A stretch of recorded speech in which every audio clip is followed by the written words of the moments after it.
Hai, Assalamualaikum dan salam sejahtera semua. Kembali lagi kita dalam sesi PDPR Bahasa Melayu tahun 1. Kita masih lagi dalam unit 13, budaya kita.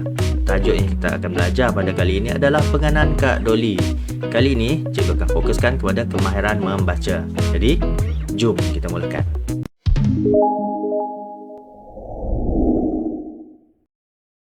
Baiklah murid-murid, untuk pelajaran kita pada kali ini, cikgu harap anda semua sudah bersedia dengan buku teks dan rujuk halaman muka surat 80. Aktiviti kita pada kali ini adalah menakul gambar untuk menyatakan perkataan dan membina ayat. Jadi, kita akan menakul gambar, kemudian menyatakan perkataan supaya kita dapat membina ayat dengan betulnya. Jadi, kita lihat aktiviti di dalam muka surat 80. Baiklah, dalam aktiviti ini iaitu aktiviti menakul, kita akan lihat pada gambar dan kita akan padankan dengan petikan yang terdapat di bawahnya. Jadi, kita kena pastikan gambar dan petikan itu adalah membawa maksud yang sama. Jadi, kita akan mula membaca sekarang. Petikan yang bertajuk Penganan Kak Dolly. Sebelum tu, tahu tak apa penganan? Ya, penganan adalah sejenis kuih. Okey, kita mulakan ya. Penganan ialah hidangan istimewa pada hari gawai.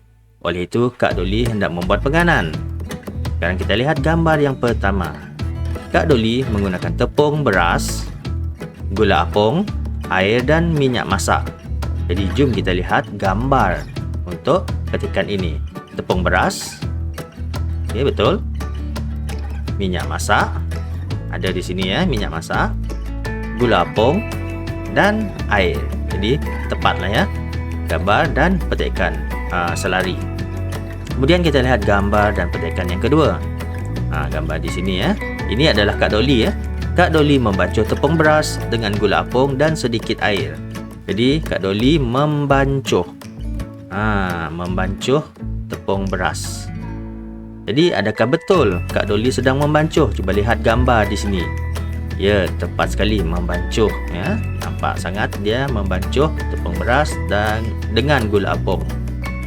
Kemudian dicampur dengan sedikit air. Okey, kita teruskan dengan gambar yang ketiga.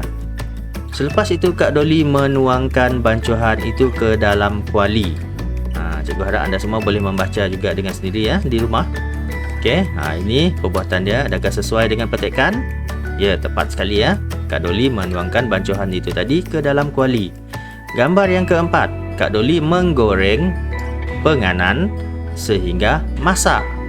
Kak Dolly menggoreng penganan sehingga masak. Goreng Goreng ni sama macam memasak lah, tapi dia gunakan minyak. Jadi betul Dan gambar yang terakhir dan petikan yang terakhir adalah Kak Dolly menghidangkan penganan kepada tetamu. Ini menghidangkan. Ini betul lah dia sedang hidangkan kuih penganan tadi yang telah siap digoreng kepada tetamu Kak Dolly. Baiklah, sebentar tadi kita telah membuat aktiviti membaca dan menakul petikan yang bertajuk Penganan Kak Dolly. Jadi kita boleh lihat setiap gambar dan petikan adalah sesuai. Maksudnya membawa maksud yang sama. Adakah anda perasan terdapat 4 perkataan yang diwarnakan dengan warna merah? Perasan? Bagus. Iaitu membancuh, menuangkan, menggoreng dan menghidangkan. Okey, di sini setiap perkataan itu digunakan untuk setiap gambar. Okey, di mana ia bersesuaian dengan perlakuan yang ditunjukkan di dalam gambar tersebut. Jadi sekarang cikgu akan terangkan maksud setiap 4 perkataan ini, maksud keempat perkataan ini, kemudian kita akan cuba bina ayat sendiri. Sekarang mari kita lihat maksud bagi perkataan yang pertama, iaitu membancuh. Membancuh adalah mencampurkan atau menggaulkan bahan-bahan menjadi satu atau sebati, ataupun perbuatan itu dinamakan mengadun pun boleh juga. Membancuh beberapa bahan ataupun mencampur beberapa bahan menjadi sebati. Ini membancuh. Dalam situasi ini tadi, Kak Dolly membancuh tepung beras dengan gula apung dan sedikit air supaya ia sebati. Okey. Kemudian kita lihat perkataan yang kedua pula, iaitu menuangkan. Ini kena faham membancuh tadi dah faham. Sekarang kita lihat menuangkan. Supaya senang kita nak bina ayat selepas ini. Menuangkan bermaksud mencurahkan ataupun memasukkan barang yang cair ke dalam bekas atau acuan. Ini maksudnya menuangkan, maksudnya kita mencurahkan sesuatu yang cair. Okey, ke dalam sesuatu bekas. Seterusnya perkataan yang ketiga iaitu menggoreng. Jika anda perasan tadi cikgu dah sebut, menggoreng adalah memasak dengan minyak. Perbuatan memasak, perlakuan memasak dengan menggunakan minyak. Berbeza dengan merebus. Merebus menggunakan air. Kalau menggoreng menggunakan minyak. Seterusnya perkataan yang keempat iaitu menghidangkan. Okey, kita lihat di sini perkataan yang keempat, menghidangkan membawa maksud menjanjikan atau menyediakan makanan. Maksudnya kita sediakan makanan, menyajikan makanan. Dalam situasi gambar yang kelima ini tadi, Kak Doli menghidangkan penganan kepada tetamu yang hadir.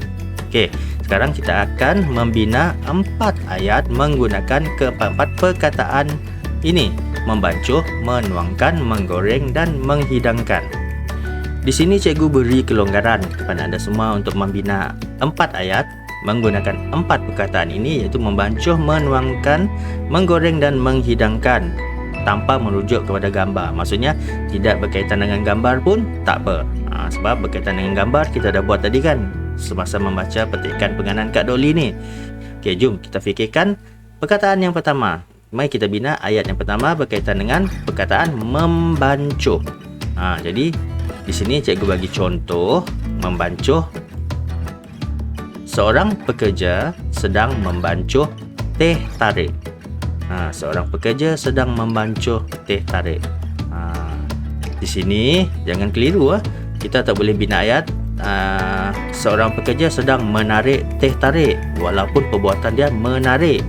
Jadi salah itu. Tak boleh kita buat ayat seorang pekerja sedang menarik teh tarik.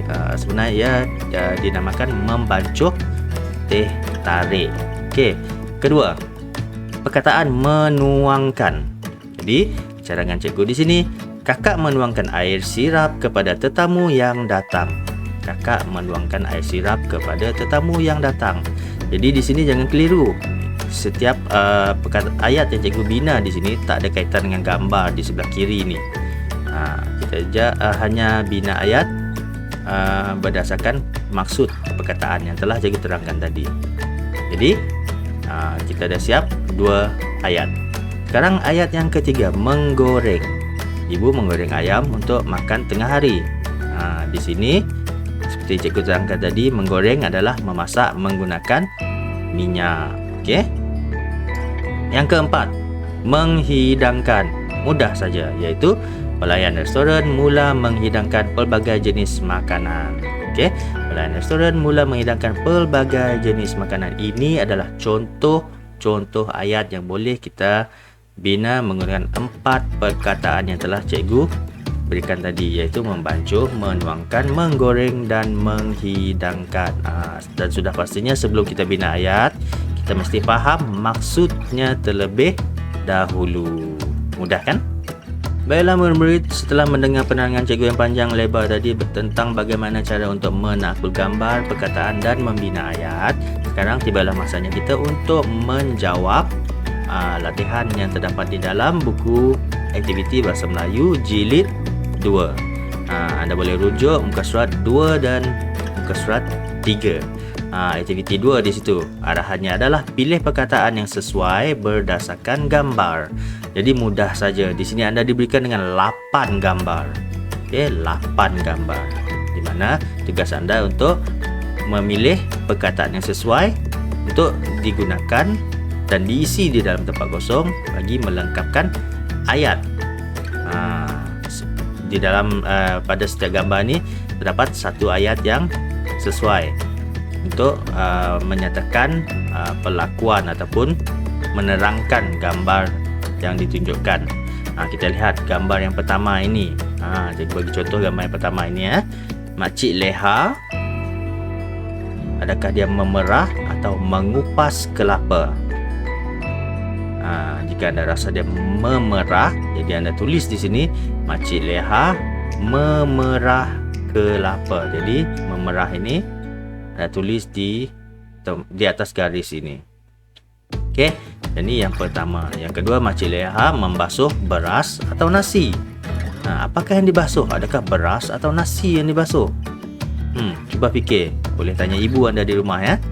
Gambar yang ketiga di muka surat 3. Makcik Leha memasukkan santan atau air kelapa ke dalam periuk.